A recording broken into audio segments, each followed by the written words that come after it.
Hello, I'm William Michael of the Classical Liberal Arts Academy. Today is April 13th, 2023. It's about 2 a.m., so it's a Thursday morning, but really it's more like a late night for me.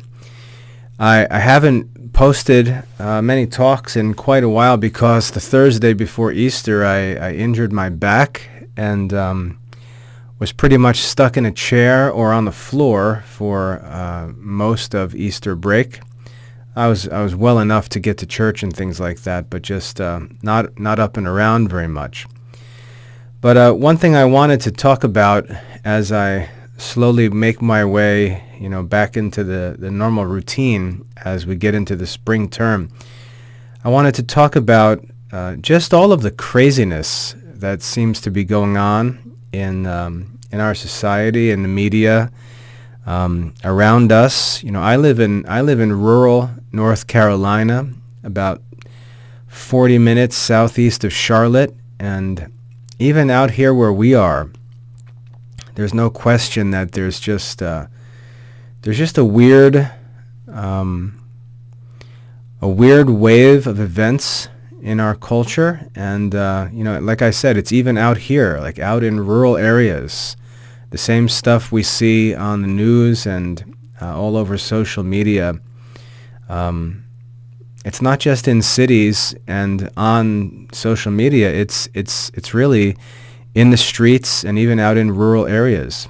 So I want to talk about it a little bit because I think it's interesting, and I think that the Christian message, I should even say the conservative message that I see and hear, I think it's problematic, and it's leading us away from the real issues and a right response to them, which I'd like to talk about and sort of make a case for.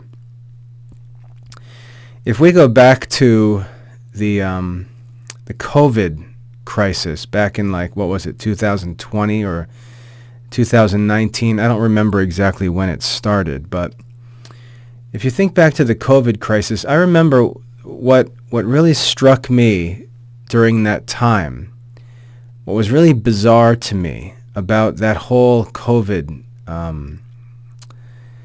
lockdown and all that stuff was that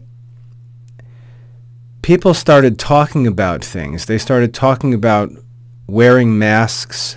They started using phrases like social distancing, and these were activities and phrases that we had never used before, ever. I'm 48 years old today, so let's say COVID started when I was 46, 45. In 45 years, we never wore a mask in America to try and prevent a disease.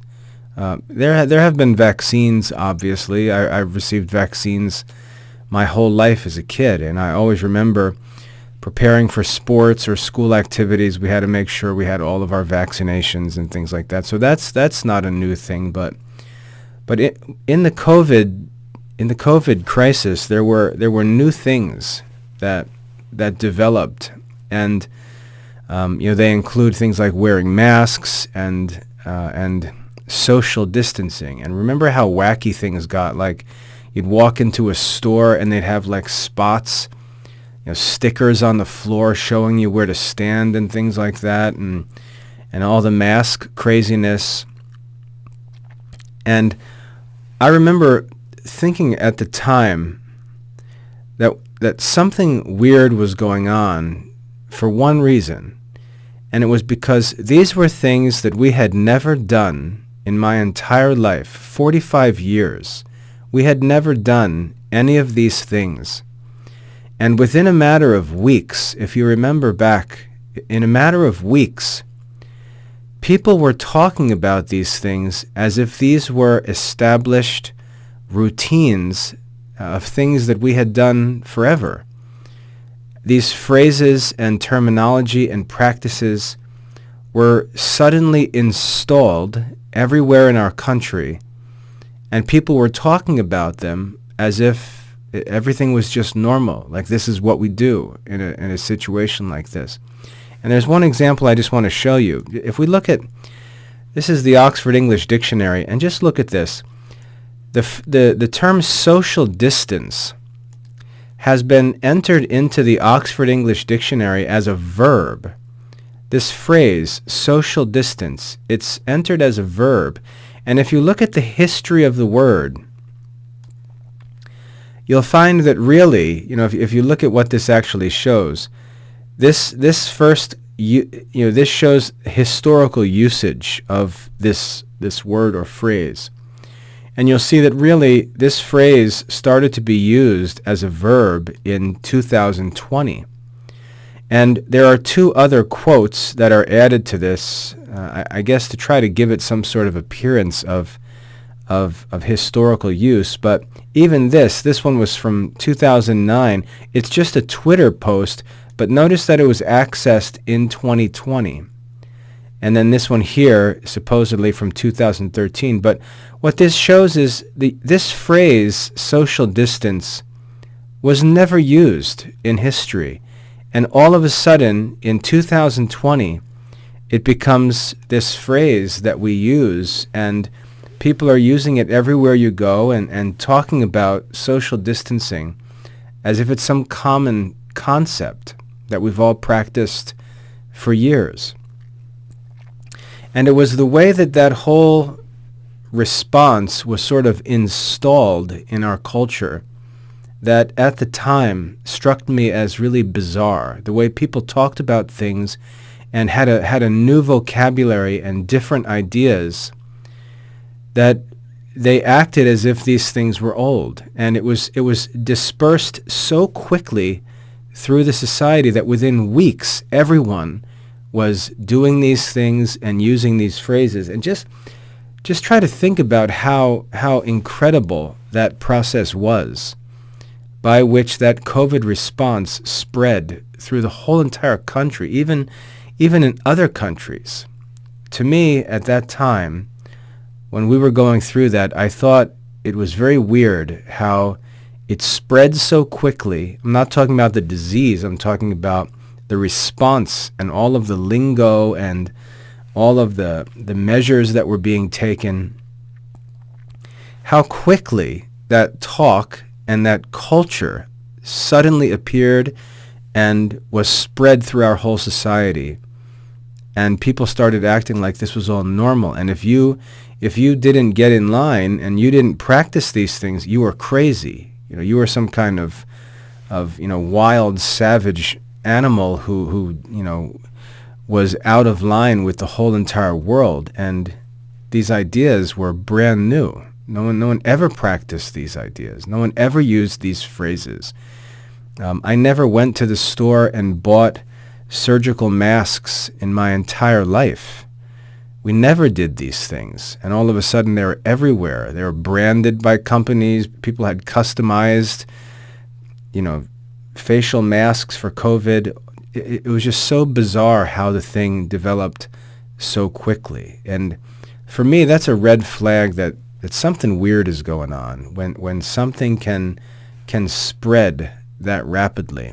And of all of the weird things that are going on, one thing that's interesting to me is how they seem to be spreading so rapidly, and new ideas and new practices and new fads appear, and everyone acts as if they've been around forever, and anyone who doesn't embrace them immediately is somehow a rebel against this massive, established tradition that has never existed.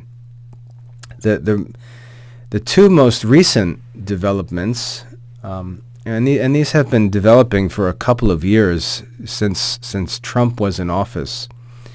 A couple of weird developments. One is the criminal activity that we see. All of this looting of stores and destruction of public property. Again, I would like to say that, oh, this is just, going on in some bad places like San Francisco or Chicago and New York City. But today, my wife and I were out. We went shopping for a little bit, and I don't get out much, so when I do get out, I notice things that have changed. But as we're driving around, I'm noticing that there's graffiti all over buildings in our town. And again, I'm talking about a relatively small area on the North Carolina-South Carolina border, about 40 minutes, southeast of Charlotte. And we're driving around town today, and I'm noticing graffiti all over buildings on the main highway. And what happened is that there are a few businesses that have closed. I mean, there's hardly anything even open anymore. Local business is almost non-existent. I don't know about where you live, but here it's just the strip malls are all empty. The malls are empty. Almost all small business has closed up and disappeared. There's hardly any local shops or stores anymore. But what's strange that I noticed today was that stores that had closed up are immediately covered in graffiti. And the place, it looks like something from where I grew up in the Northeast. And there was never any culture like that around here when we moved down here in 2005 or in the years since. It's something that's new all of a sudden. I went in with my wife today to a Best Buy to get a computer, and the stores are now designed with this expectation of theft. There's no product in the store anymore. There's this Best Buy that was just opened near us is sort of this new arrangement of the store, and it's just sort of this empty, bare showroom with minimal product on display. And you can see that the whole idea of retail marketing is being redefined by this expectation of uncontrolled crime that's unresisted. My two oldest sons, Jonathan and David, they're both in college, but they're in the military as reserves, and they've worked in security while they've been in college. And they just another daughter of mine works in retail. Again, she's also a college-age student. They tell me that the theft is just constant. The stealing and the stores don't even try to resist it. It's just expected. This crazy stealing, and we're not talking about someone. I worked in retail when I was in college. I worked in a sporting goods store in a mall in northern New Jersey. And yeah, we had shoplifters, but we had security workers in the stores who would chase them down and catch them, and they'd call the police and get them arrested. And it would be, people stealing, some clothes or something and having it stuffed inside of a jacket. It was none of this craziness with people loading whole bags of products from stores and walking through the front doors with all of the stolen merchandise just in full view. There was nothing like that when I was younger. This craziness is new. And so this apparent spreading of crime and people just standing around watching it take place, taking pictures, just standing there while people walk out of the store with bags and arms loaded with stuff. That's bizarre. That's how did this come about? How have we come to just accept that people are allowed to grab loads of stuff and walk through the front doors of stores while whole crowds of people just stand there and watch them? I think there's a reason why that's going on, and it's part of this problem. And I'm going to talk about that in a few minutes.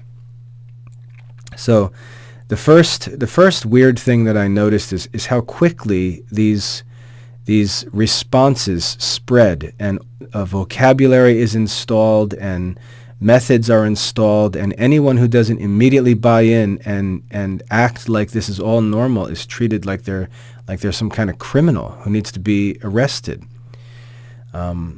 We saw that with COVID. Then this spread of crime and the craziness with crime that's allowed to go without resistance is a new thing that I've never seen anything like that before. And the third thing, of course, is this transgender stuff, which is just nutsy. And again, what's interesting about all three of them have in common this characteristic where they suddenly emerge as this new event, this new fad, and people act like this has always been going on and this is normal. And the people who question it or who don't jump on board and buy in are crazy people who are disconnected from reality and outside of the mainstream, when we can demonstrate that these things have not been the mainstream. These things are new. And if you simply say, I think that this is something new, you're looked at like you're crazy. It's just that the way that these movements and fads are installed and forced in every community is what I find to be really interesting and strange, sort of evil in a creepy sort of way that they all have in common. It's not so much the fact that they're evil, it's the way that they're spread and installed in our communities everywhere, simultaneously, within months, all over the place. That's what I find to be really strange about what's going on. All of the COVID and medical craziness, all of the crime that's spreading, and the crime is just fostering racism. I mean, I know I feel it in my own heart and mind, just this rising racism that there's no way to deny that this visible public crime is for some reason linked to the black community. There's no question about that, and it's stirring up all of this racial anger in our society, almost intentionally. It almost seems like race is being stoked as a key issue that's going to come to a boil at some point, like a ticking bomb, I should say, that's going to explode eventually. And we're seeing that more and more. We're seeing really strong racist positions being taken in our society. And you just watch, you can go on social media and just watch reel after reel after reel after reel of absolute craziness. And it seems, and again, I'm not saying this in a prejudicial way. I'm saying based on what I observe, it seems like it's coming from the black community and almost being promoted as black culture in our society, that somehow this is the new norm and it's acceptable. Very strange. And then of course the transgender stuff, which is just hot vomit in terms of the disgusting culture and the talk and the images and videos that are all over the place. It's hard to even watch. But again, what's interesting to me is the way that it's disseminated and installed and treated as normal so quickly. And anyone who doesn't jump on board is treated as if they are some kind of weathered bigot who has always resisted this and refused to evolve with the culture around him. And it's simply not true. It's not. This stuff is new, and it's talked about as if it's old news. And anyone who who isn't already fluent in all of the terminology and the lingo and the words and the phrases, and you don't know all the different genders and distinctions, and you don't know all of the different issues, and we're talking about reparations and this and that and social justice, and we're defunding police officers because the cops are the causes of the crime, and we're dealing with masks and social distancing and all that. How do you even keep up? It's very bizarre what's going on. But I'm sure that you're aware of these same problems. I'm sure that you have similar observations and experiences. But I'd like to talk a little bit about the Christian response to these things, because I don't think it's rational, and I think we're actually missing some important points and responding to it wrongly, which may be, what these things are intended to trigger in us, and we're giving into them and falling for the bait rather than overcoming evil with good. And I'd like to share some thoughts that I've had as I've looked at all this and reflected on it and tried to figure out how to respond myself.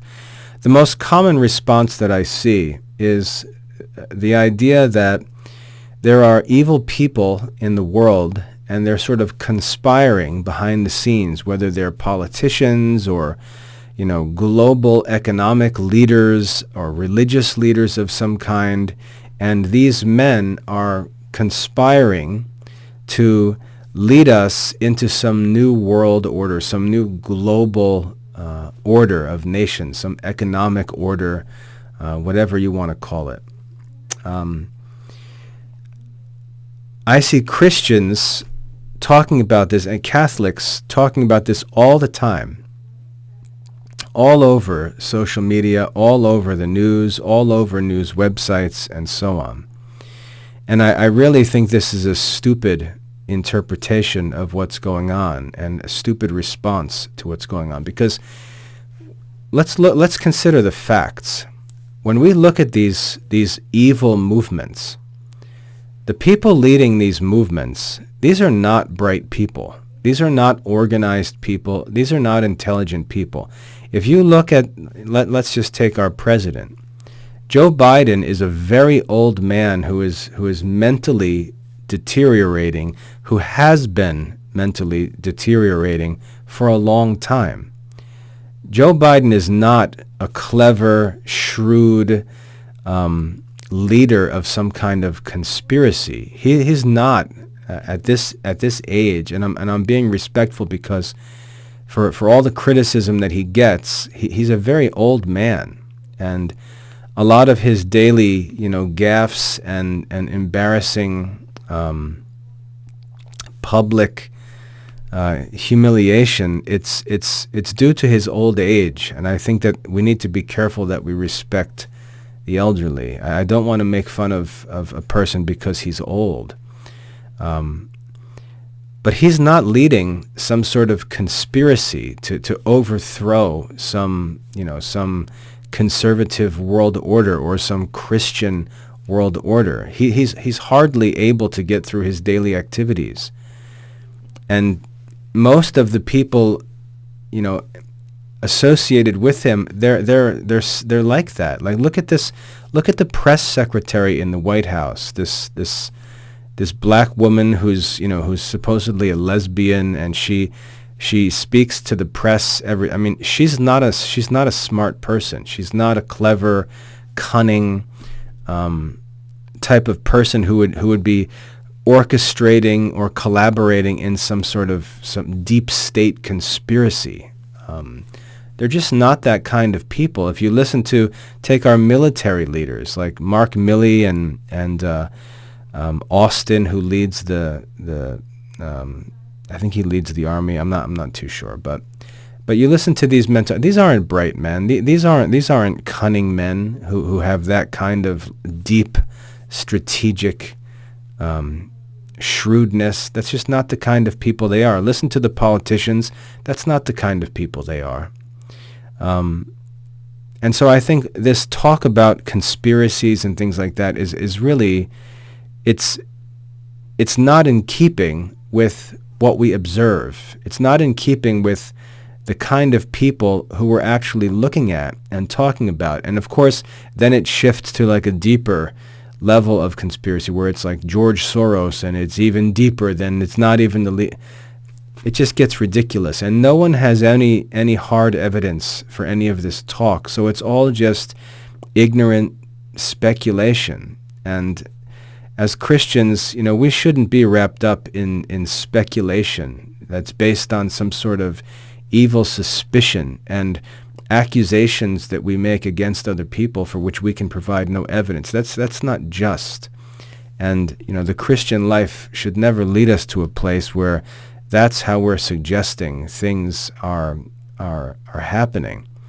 We have no evidence for these things.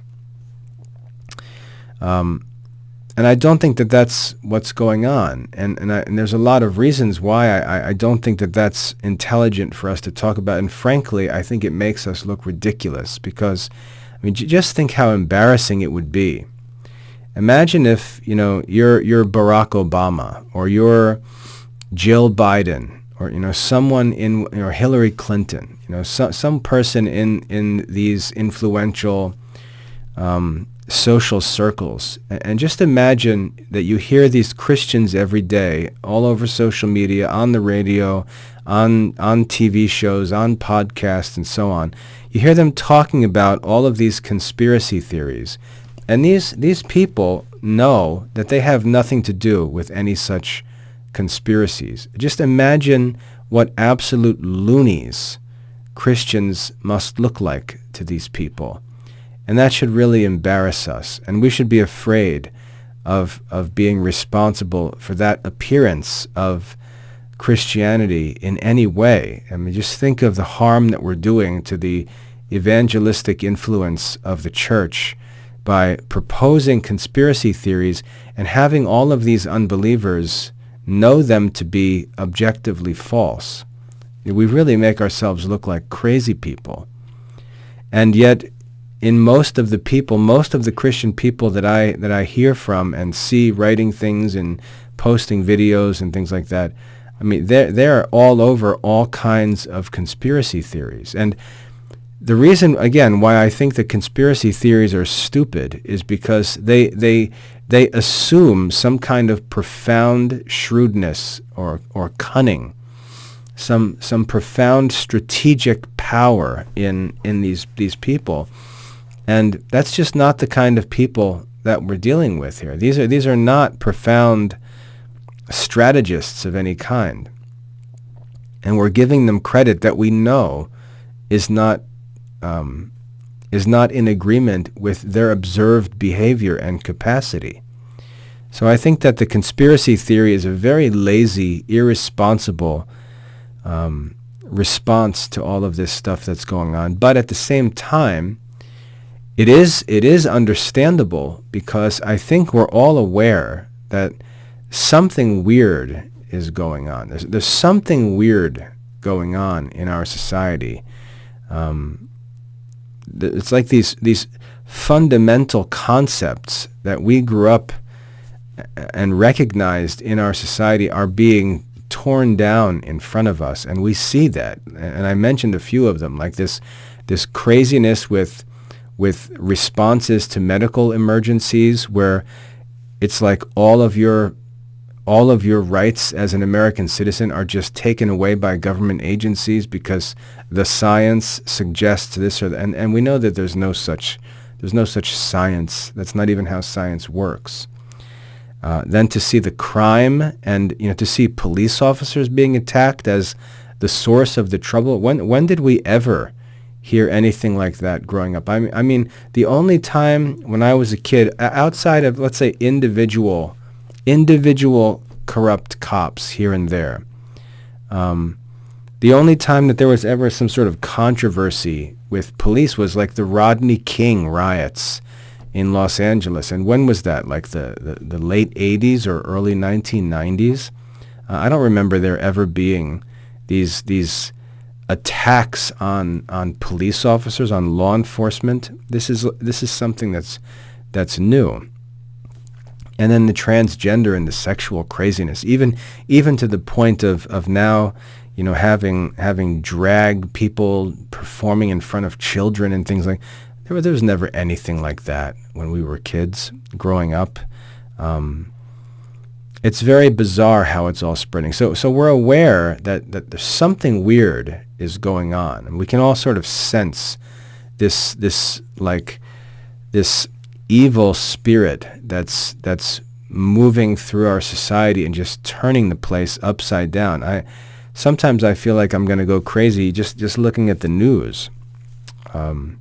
There's obviously something going on. There's obviously stuff developing, but I think the conspiracy theory gives way too much credit to the people who are themselves, I believe, caught up in this evil. I don't believe that they're the sources of it.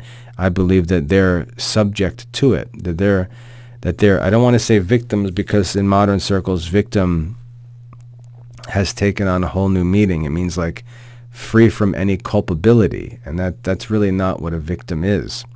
I feel like these people are suffering the effects of this evil rather than actually being the cause of it, because as I said, the evil is too profound, and what's happening, the changes that are happening are too radical and too swift for any human beings to be orchestrating these things. And I think that there's a more important response that we need to deal with, and it's that there are some real fundamental spiritual problems in our generation, and I want to point one out that I referred to before. Excuse me. One of the ones I mentioned before was, in the face of all of this crime, we see these videos on the news and things of people just plundering stores and all kinds of terrible, violent activity, like people getting beat up on subways and beat up in streets and things like that. And what we notice is that there will be a person or a small number of people committing some terrible crime, and there will be a whole crowd of people standing around watching them. Whether they're they're recording it on their phones, or whether they're taking pictures, or whether they're just watching, or trying to go about their business like nothing's happening. That's something that I think is different from any time throughout my life. And what I think that we see like one of the problems in our society is that we've become so individualistic, so individualized. And this goes all the way back to the Renaissance. We're talking centuries and centuries of this individualism developing. But we see this individualistic society where if there are 10 people standing at a bus stop, let's say, there are 10 people standing at a bus stop, and one man begins to attack one other person, whether it's a child or a girl or an elderly person or even another man. The crowd of people at the bus stop will stand there and watch as if they have no way to stop what's going on. And when you look at that, you wonder, how would that ever happen? Another example is this school shooting in Uvalde down south. There was this school shooting where the police officers wouldn't enter into the building and just allowed an individual to shoot. How many was it? Was it like 18 children? I forget the numbers, but it just went on and on and on, the shooting, and the police officers were standing in the building hiding from the danger, while children and teachers were being murdered by a gunman. And you look at that situation and you wonder, how did that whole crowd of armed and armored men allow an individual to do all of that evil for such a long time? And what I believe is happening is we've all been separated and made to feel like we're so isolated as individuals that when we see a problem, when we see something evil being done, we really can't think of anything outside of our own individual thoughts. And so we look at, let's say, this one person doing this evil, and we say, well, am I able to stop that person? I don't know if I'm able to stop that person. And so we stand there and think about it as individuals, and nobody does anything. Whereas the truth is, there's one person doing evil in this situation, and there are 20 people standing around who could easily stop the situation. Easily. 3 people could easily stop it. And there could be a whole crowd, and they sit there and they just allow it to happen. And there's something going on here that's really weird. And I think, my theory is that we've become so isolated and so individualized that we imagine that we're the only person present, and we're the only person who would respond, and we question whether or not we would be able to effectively stop the situation by ourselves. And that causes everyone to stand back, because they think, well, I don't know if I can stop this by myself, and I don't necessarily want to, risk my own safety as the only person who's going to do anything, when really there's a whole crowd of people who could easily stop these situations, but they seem to have no connection to one another. There's no sense of society. There's no sense of community among these people. It's just a crowd of individuals that are completely isolated from one another. And I think that's something that's different from, times in the past. I don't think that is how people would have responded to those situations. At least when I was a kid, I think that if you were a guy standing in a public place and you punched a girl, I think that 5 or 6 other guys would come up and get in your face and make you go away. And a bunch of women would run over and make sure that girl was okay. The crowd wouldn't just stand there and watch it happen like a bunch of individuals. And so I think that response, if you watch that response to these problems, it seems that everyone is responding as if they're there by themselves, rather than that they're there with a crowd of other people who could easily stop this situation. I mean, even think about a shooter. My sons and I sort of joke. We always think about, like, what would we do if somebody came into the church on a Sunday morning, threatening to do harm, with a knife or with a gun or something like that. And we talk not seriously, but just sort of talk about what we would do or what should be done.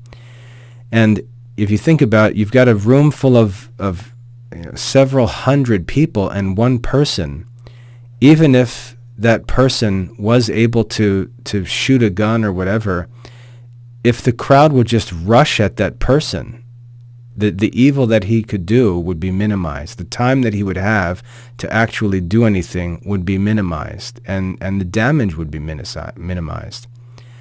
And yet we see these situations emerge, and we don't see that kind of a response. The crowd acts as if they're at a disadvantage. And I'm not talking just about some kind of crazy, automatic weapon that's being used. I'm talking in situations where there's a guy with a knife, or a guy with a machete, or just any sort of weapon.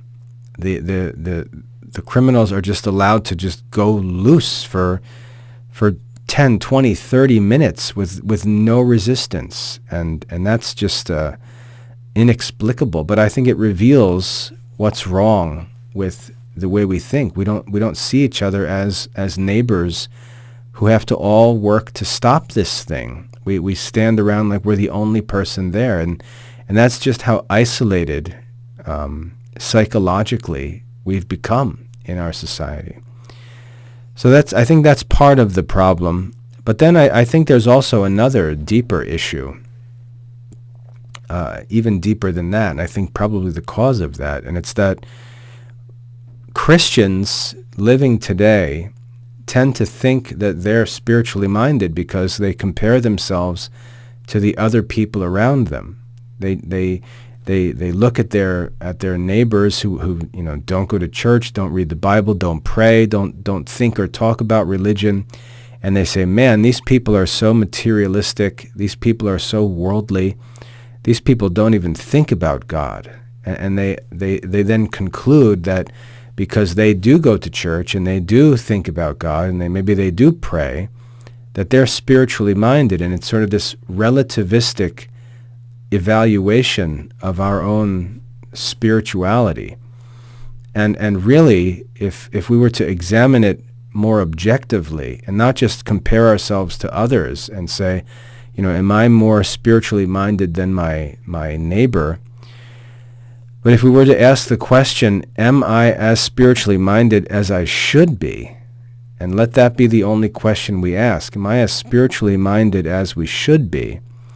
I think we'll find that, relative to, let's say, other generations, or relative to saints, relative to Bible characters that we read about, we're not spiritually minded. Even those of us who are relatively spiritually minded in modern society, historically, again, relatively, we're not spiritually minded. And this is one of the reasons why I think conspiracy theories have become so popular among Christians, because Christians, even when they're trying to be spiritual or trying to be discerning, they tend to explain things with human causes. They tend to blame things on humans. They assume that there must be a human causing this or that thing to be happening. And this is part of the materialism. This is part of the secular way of thinking, where there's got to be some kind of natural explanation for everything that we experience. So if there's some evil that's discernible in our society, if we see some evil spreading, some evil trend developing, and we see that there are these sort of bizarre characteristics true of these different things, we immediately start thinking that there must be some kind of human cause. And there's a number of reasons why this is a bad way to think about things. The first reason is because it's not rational, and we accuse people falsely of things that they very likely aren't thinking about or doing, because we're just attributing to them all kinds of, shrewdness and cunning and strategic, excellence that they don't even possess. And we're accusing them of pretty terrible things. We're accusing them of things like intentionally deceiving people, lying, killing people. The accusations are extreme. They're crazy accusations. Like, how many people have you heard argue that, Anthony Fauci killed millions of people? It just gets ridiculous when you think of the accusations. Hillary Clinton was a criminal. Jeffrey Epstein was a criminal. Dr. Fauci was a criminal. All these people are these horrible criminals, and yet there's no trials, no formal accusations, no convictions, no imprisonments. And so the Christians just go on with these conspiracy theories, imagining that not only are evil deeds being done by these people, but that there's no justice and there's no law enforcement and there's no account. And you just see how this becomes a more and more ridiculous explanation of things that are going on. And yet, like I said, that's almost the universal response to these things, is to come up with the conspiracy theories and start falsely accusing people based on speculation with no evidence. And that's sort of the Christian modus operandi today. It's just that's what we do. We're accusing people of doing things because we're suspicious that there must be some human cause. And we're saying that, Hillary Clinton did this, and Barack Obama did this, and Joe Biden did this, and Dr. Fauci did this, and the Pope did this. And you just hear these accusations all day, every day, and there's no evidence for any of these things.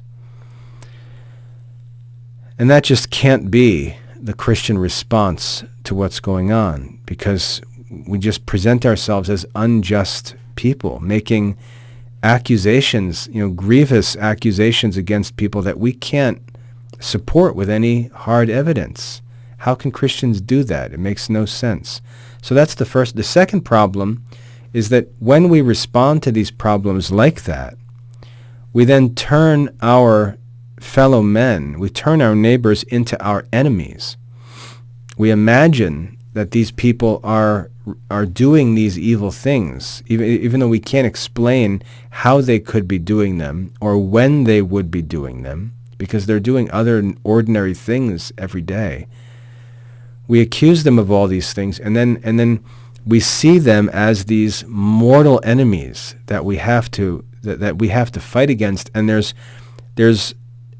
no limits to how ruthlessly they can be criticized and mocked and falsely accused and dishonored and so on, because we assume that they're so evil that there's no limit to what would be acceptable in our response to them. And that's sort of the byproduct of this conspiracy thinking, this attributing everything to a human cause, is that it divides people, and Christians who are supposed to love their enemies are the most disrespectful, foul-mouthed, unjust, dishonest people in society, and they imagine that it's okay to be like that because there's all of this evil going on in the shadows, in the deep state, and so on. And it's just an excuse for Christians to live exactly the opposite of how Christ taught us to live and how he lived himself. So there's a number of problems with this conspiracy theorizing, which again has as its ultimate evil that it attributes a human cause to every evil. And again, my argument is that rather than being some kind of spiritual mindedness or discernment among Christians, it's actually the opposite. It's actually a lack of discernment and a lack of spiritual mindedness. Because if we were to go to sacred scripture and think about these things, like I said, the scale of these evils, the scale of them, and the way that they spread, and the way that the vocabulary spreads, the way that the unanimity spreads among men with these new evils that arise, suggests to me that there's not a human origin for these things, because no human beings could ever pull off something like that. I think it's much more profound than some kind of human problem. I think the way that they spread and the way that this stuff is filling our society so rapidly and so violently, so insanely, you look at the people, listen to the people, listen to them talk, and there's just no reason. There's no rationality in the things they think or say. They don't even care if everything that they say is self-contradicting. They don't even care. They don't even care if they're rational. They don't even care if their arguments or explanations can be possible. They don't even care. It's just all being pushed by force, and they're driven by this insane anger and sense of hatred towards other people that you can just see that there's something deeper and more evil at work than just some people are doing some bad things to try to get some more money or to reach greater political power by promoting democracy. I mean, that argument just makes no sense at all. And I think if we would be more spiritually minded to say what it really looks like is that there are spiritual changes, there are spiritual influences at work on the largest scale. And these spiritual influences are being allowed to advance and succeed and direct our society with almost no resistance. That's what I see. I see a number of movements in our society that can't be explained as having any human causes, but have to be driven by some supernatural spiritual influences that are very evil. And they're progressing, moving through modern society with no resistance, or little to no resistance. They're just rapidly moving, rapidly taking over, rapidly gathering millions and millions of people, into the herd, as it were, into line, and moving them all along. And there's very, very little resistance to these things. And worst of all, as I said, the Christian response is just another evil. The Christians are not responding with goodness. They're not responding with evangelization and prayer and charity and courage and virtue. They're responding with their own vices, which is just perfect and allows it to progress even more rapidly, which is terrible. But I think that we have to acknowledge that what we're seeing can only be explained as having some spiritual source behind it. And if you consider that these movements that we see, this crazy political circus we watch every day, this crazy idolization of health and medicine and science, which doesn't even make any sense, this crime, violent crime and looting and plundering of stores and all this kind of stuff, this disrespect for law enforcement, and then this transgender craziness. You look at all these things and you just say, there's no way that any human beings are leading these events across the whole country, through all different cities, across oceans, in different countries, on different continents, on and on. There's no way that human beings are orchestrating this whole thing.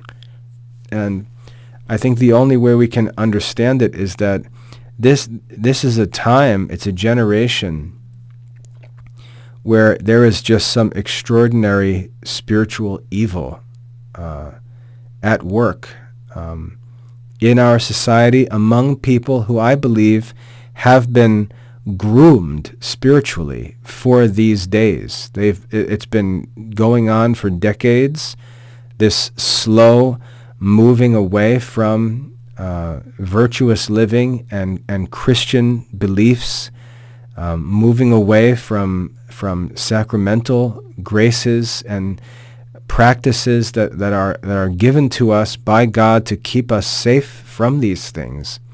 Those things have been abandoned for decades now. And I believe that just as when Jesus came into the world and said, look, the world is the fields are white and ready for harvest.